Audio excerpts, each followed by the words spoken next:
Okay, so let's give this a try. Oh, the last time. Oh, it's been a long time since I've tried to do a build guide unscripted.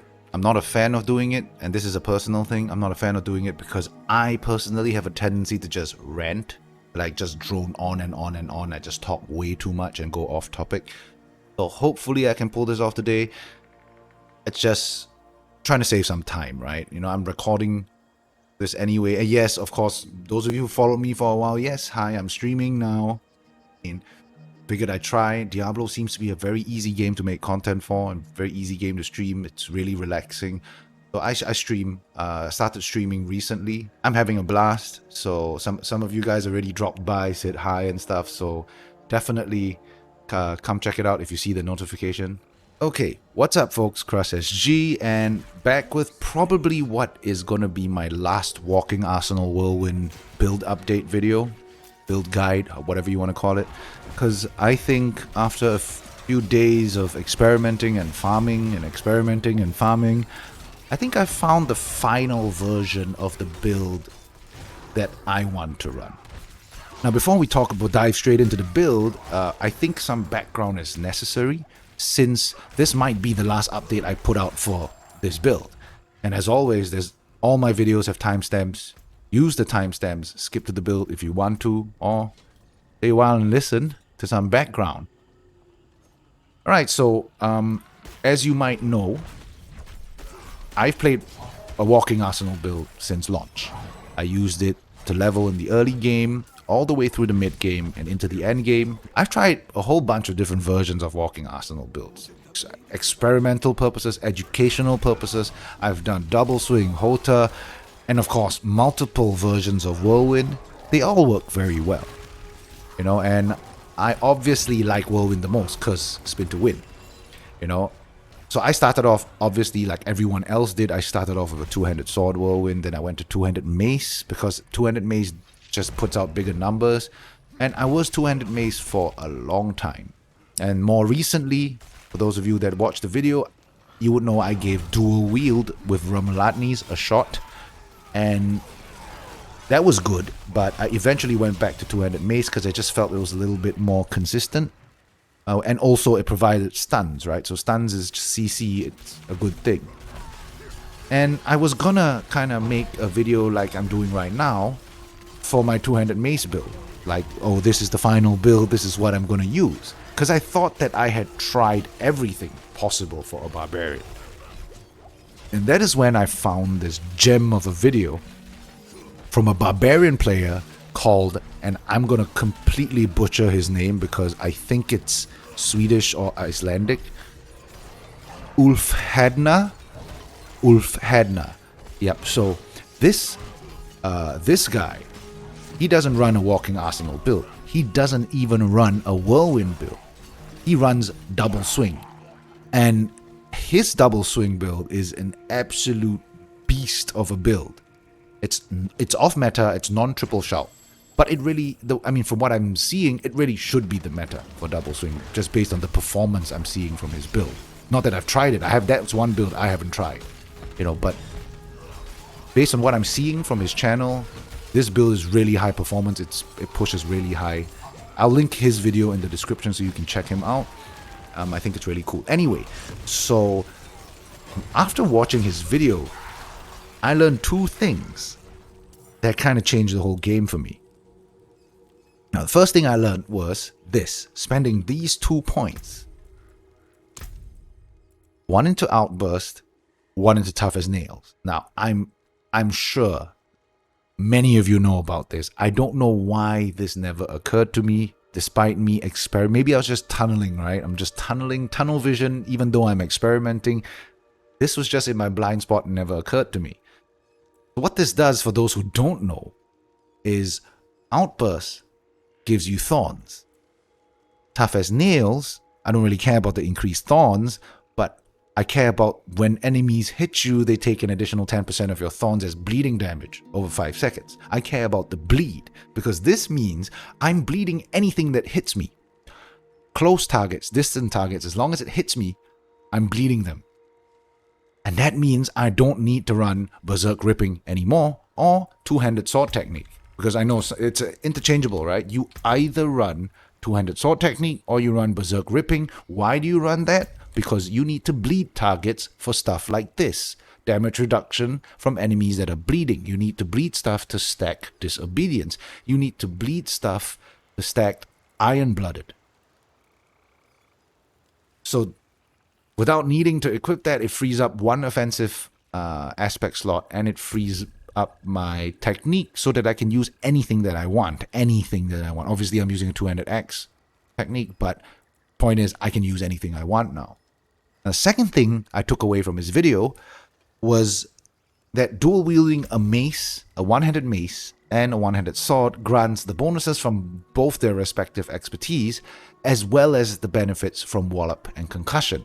Now, that's not something I didn't know. I already knew, obviously, that one-handed maces gives this, one-handed swords gives this, you know, and if you ran one in each hand, you would get the base bonus, not the double this amount part, but you get the base bonus. That part I knew. I also knew that bludgeoning weapons benefited from wallop and concussion. What I didn't realize and never considered was, what if I combined them? Right? What if I combine them? Because I've always been operating on a two-handed approach. Right? If you're using a two-handed weapon, you're either taking these 9 points or you are taking just these 3. I'd never considered what happens if I use a one-handed sword and a one-handed mace for whirlwind. Didn't consider that I could put wallop. Didn't consider that I could put concussion, and still it would work. It would gain benefits from all of that. So yeah, that's the second thing I learned that was game-changing for me. Right? And once I learned that, well, I just ran back to my stash. I had this mace sitting in my stash, and I just got down to experimenting and farming, and that's what you'll probably see in the streams that I did in the last couple of days. Just experimenting and farming and experimenting and farming until I got to what we have today. And for the benefit of those who have not watched my previous videos, I will go a little bit more in depth in this one, rather than just telling you, oh, I changed this and changed that. No, I'll go pretty in depth. Starting with the gear, and we have the helm, total armor, cooldown reduction, ranks to death blow, maximum fury. Total armor, I don't need to explain why. Cooldown reduction, I don't need to explain why. Maximum fury, obviously I use a Rumelatni, so maximum fury is a must on this. 4 ranks of death blow, you can have that as maximum health, maximum life. You could have a resistance, or you could have death blow. I run death blow because I run a Walking Arsenal build, and almost all Walking Arsenal builds run death blow. And death blow scales really well with ranks. I only have 1 point into death blow, so 4 ranks gives 5 out of 5. Right? Decent damage. Moving on to the chest piece, I have actually 2 versions of chest pieces that I use. One is this one. Let me just put them side by side. So these 2. It's kind of a toss-up between the 2. I went with... So this one here has damage reduction from close, damage reduction from distant, total armor, and total damage reduction. Right? This one is damage reduction while fortified, damage reduction from enemies that are bleeding, damage reduction from close enemies, and total armor. Right? I'm using this one because of the damage reduction from targets that are bleeding. Because of the whole thorns thing, right now I'm valuing damage reduction from bleeding enemies a lot more. So that's why I'm using this chest piece. For the aspect, this aspect of Numbing Wrath. I think everybody kind of should know by now, if you're a barbarian player, why this aspect is required. We need fortify. This builds fortify as long as we generate fury beyond the maximum fury. And onto the gloves, I have 2 gloves, like my chest piece. 2 chest pieces, 2 gloves. This one and that one. Honestly, I prefer this gloves. I would use these gloves. I prefer the attack speed. I prefer the lucky hit chance. I'm just not willing to give up this perfect aspect. I don't have a spare one at the moment. As soon as I find a spare perfect Relentless Berserkers aspect, and a spare perfect anemia, I'm going to put the anemia on this, and I'm going to be wearing these pair of gloves. Onto the pants, and these are pretty much God rolled pants. I have everything I want here. Pure damage reduction from enemies that are bleeding, damage reduction against whilst fortified, total armor, and I have perfect roll Iron Warrior aspect on it. The only thing that I could probably improve on is a higher roll for damage reduction to bleeding enemies and a higher roll for the damage reduction itself. Otherwise, this is a god roll. Yeah, so Iron Warrior needs no explanation. I run Iron Skin. Anyone that runs Iron Skin, you'd want to run Iron Warrior. For the boots, again, I have two. This is kind of my pushing boots. Not really pushing, but this is when I'm doing harder stuff, like mid-70s, high 70s. This is the boots that I use because it has poison resistance, and I don't have poison resistance here. Now, I already explained in my first video what I feel about resistance. Just to summarize, resistances aren't useless. They aren't useless. They're not great, but they aren't useless. And that's why you see poison resistance here. It helps. Otherwise, the most important stats on boots for me, movement speed, fortify generation, berserk duration. These three are the most important to me. I don't like fury cost reduction on boots. I think it is a waste of a slot because it's like what, 10% max or something like that? That's just a waste of a slot in my opinion. Then again, I don't run Unbridled Rage, so a bit biased there. The other pair of boots is my speed farming boots. It's the exact same stats. Fortify generation, berserk duration, movement speed, but it has the movement speed after killing an elite. So this is the speed running, and of course multiple evade charges. This is the speed running boot. This is kind of the more serious business boots. And then we have the amulet, and this amulet, again, I have two options of almost everything. Excuse me, I needed a drink. So I have two versions of almost everything. This is the one that I use for my dual wheel build. Cooldown reduction, total armor, damage reduction from close enemies, and 3 points to counter offensive. It's not ideal. I would prefer stats like this. So if this amulet had counter offensive on it instead of heavy-handed, which is two-handed only, this had counter offensive, I'd be using this one.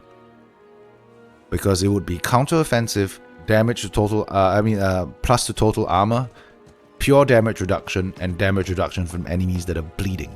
I would definitely use this over that if I had counter-offensive on, but I have counter-offensive on this one, so I'm making do. Of course, I have Disobedience. Disobedience can either be on the amulet or on one of these pieces.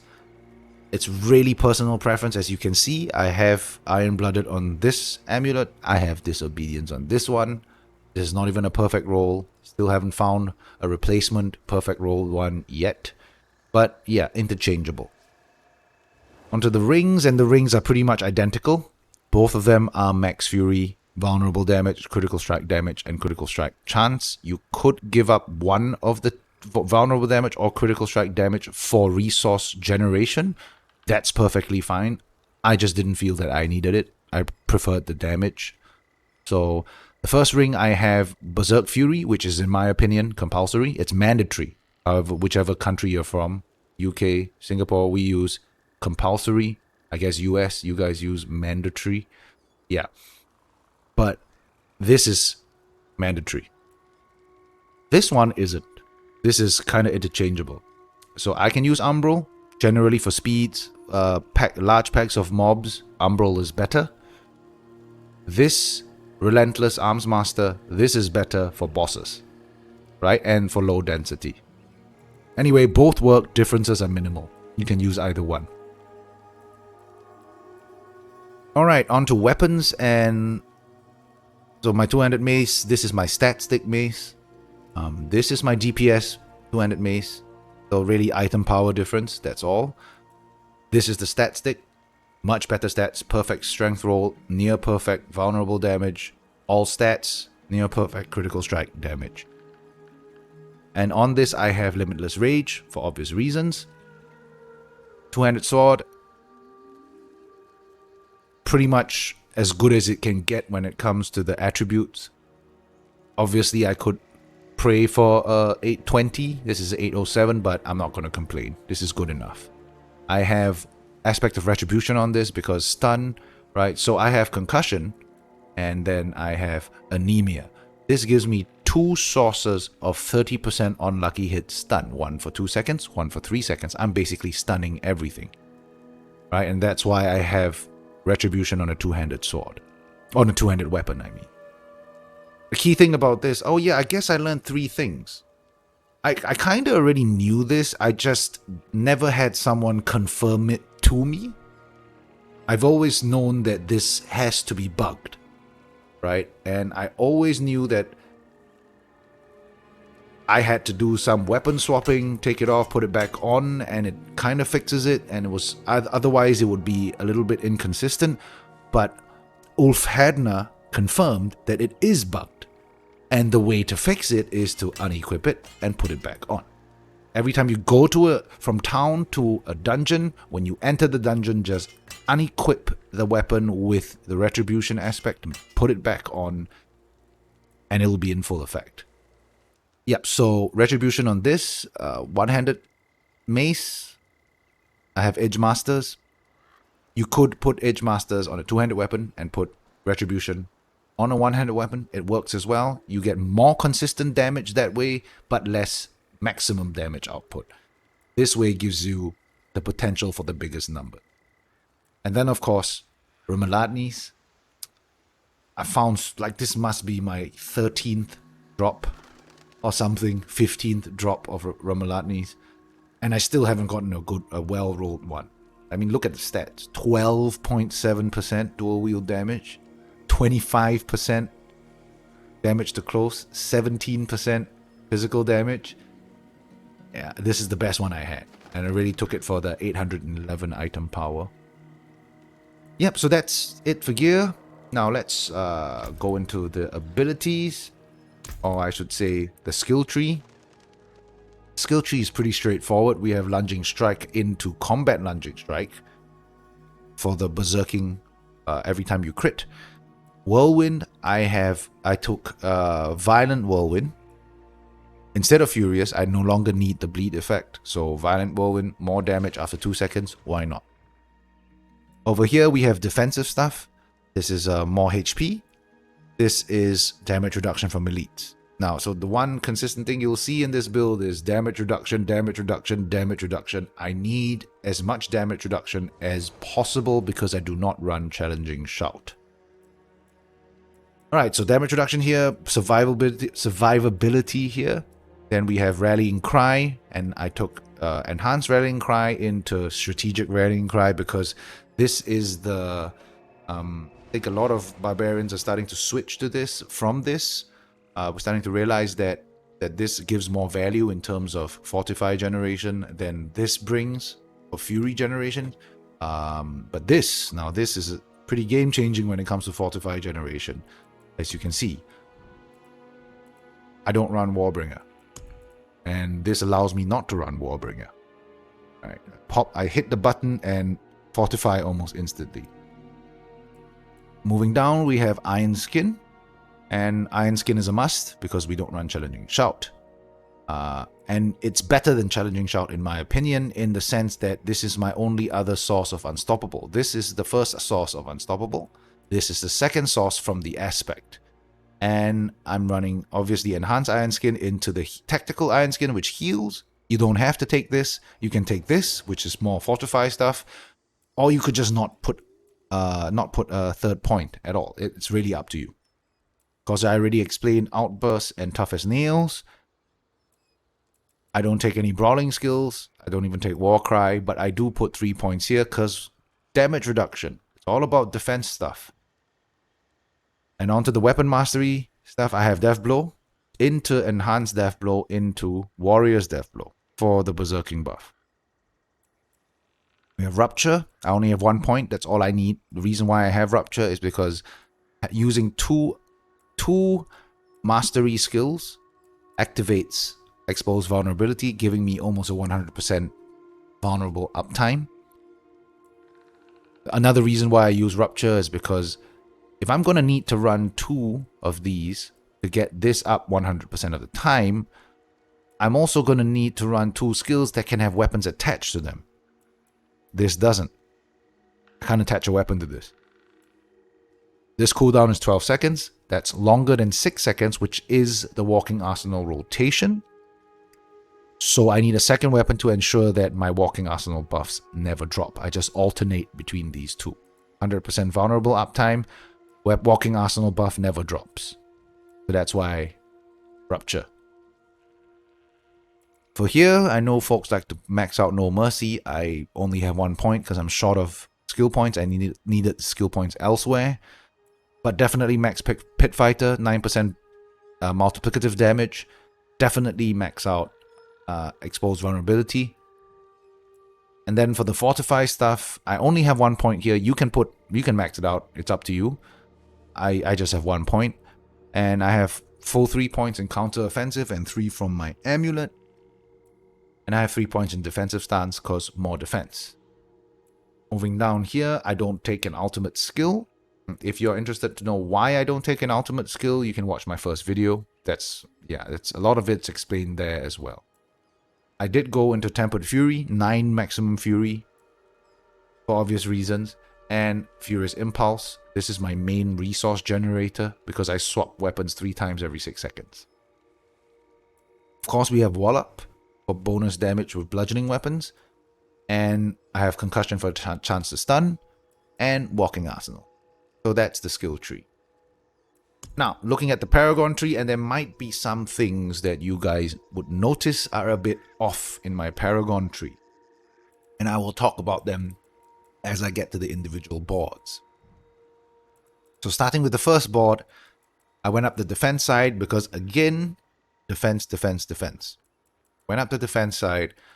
This, I went for dexterity in radius because I put the territorial glyph in there. Damage to close targets, damage reduction from close targets. Okay, you see a theme there with the defense stuff.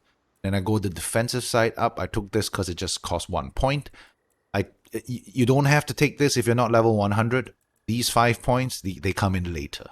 Not a priority. Okay. Go straight up to the next one, and I took the Warbringer node. Now, the reason why, there's no particular reason why I took this second. I just wanted to save gold. This was my second board in every one of my other builds, and I wasn't going to respec all the way down. That's just going to cost too much gold, so I left it as the second board. So the order in which you put the boards up is not important. What is important is you understand why I need all of these boards. Okay? So this is a 49 dexterity in radius glyph node. Very few of these boards around, which is why this board is important. Of course, this board has Warbringer, which I don't need because I use this. So Warbringer, it also has... Oh, wait a minute. I'm not taking any of the maximum fury nodes. Why is that? Right? That's probably the most weird looking thing in my Paragon tree. I'm running Rimeladnes, which gives me damage based on maximum fury, but I'm not running any of the maximum fury nodes. That's a lot of maximum fury. We have 16, 16, 32. We've got 4, 36, 4, 40, 44, 44, 48, 52, 56. 56 additional maximum fury that I'm missing out. Here's the thing though. That would matter for Hota because Hota scales way better with maximum fury. I only get 0.3% damage per maximum fury. And if we did the math, that is 56 times 0.3. That's 16% damage. Multiplicative, sure, but 16%. I need to spend this many points for 16% damage. That's going to sacrifice a lot of the defensive stuff that I have. And again, defense, defense, defense, right? So that's why I don't have any of the points here. So we took all the dex notes. We have the exploit glyph, vulnerable damage, vulnerable on hit for 3 seconds, every 20 seconds. This is a mandatory glyph. Moving out, third board, decimator board. This is the vulnerable damage board. These, not required until you hit level 100.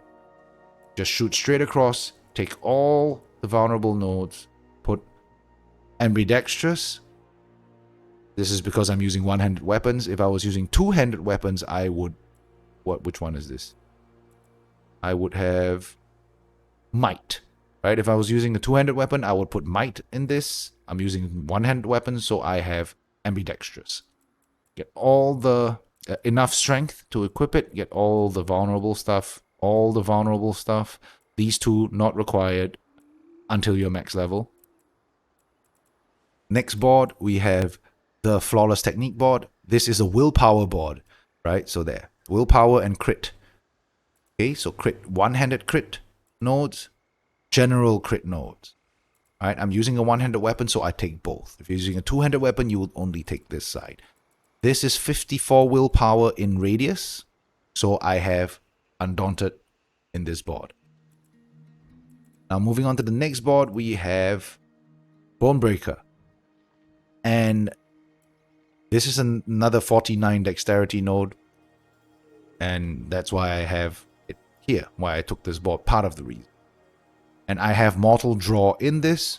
Really, really, really strong glyph for Walking Arsenal, especially for Walking Arsenal Whirlwind builds, because Whirlwind snapshots this bonus. If you're using Hota or if you're using Double Swing, you only get the 162% on the first hit. So if you hit Hota multiple times, you hit Double Swing multiple times, only the first swing is going to gain this benefit. So Whirlwind actually uses this the best. Not only does the damage portion snapshot, the crit portion snapshots as well. And I think that there's something up with the way this is worded. They really should reword this, unless it really means what it says. Swapping weapons has an 18% chance to cause the next skill damage to critically strike. So it could mean two things. It either means it gives you 18% additional crit, or it gives you a second roll that has an 18% chance to crit. Either way, more chance to crit. From here, I went up taking these intermediate nodes for fortify damage, damage while healthy. Worked my way up to this defensive node, maximum HP, armor, maximum HP. And then all the way up to the fortify damage reduction node. Right? I took all of them. Then out to the last board. This is the Blood Rage board. Pick this board because the glyph has 70 strength and radius. Same thing as the starting board. This glyph area has 70 strength in radius as well. So you could put the Aya glyph here and this one somewhere else. It's entirely up to you. I chose to put the Aya glyph here because in radius of the glyph not only has 70 strength, but I have damage reduction from enemies that are bleeding. I've explained this to death already, right? So damage reduction from enemies that are bleeding, damage to enemies that are bleeding, 70 strength, and I have the Aya glyph. Damage reduction from elites when berserking, more berserking damage. And yeah, so that's it for my Paragon Tree. Once again, recap, the reason why I don't take this is because I don't think 16% multiplicative damage is worth giving up all this damage reduction stuff. Like literally this is this, right? I tried it without, and it's great for speed farming to have points into this. You know, I can actually hit over like 2.2, 2.3 million Whirlwind crits in a Walking Arsenal build.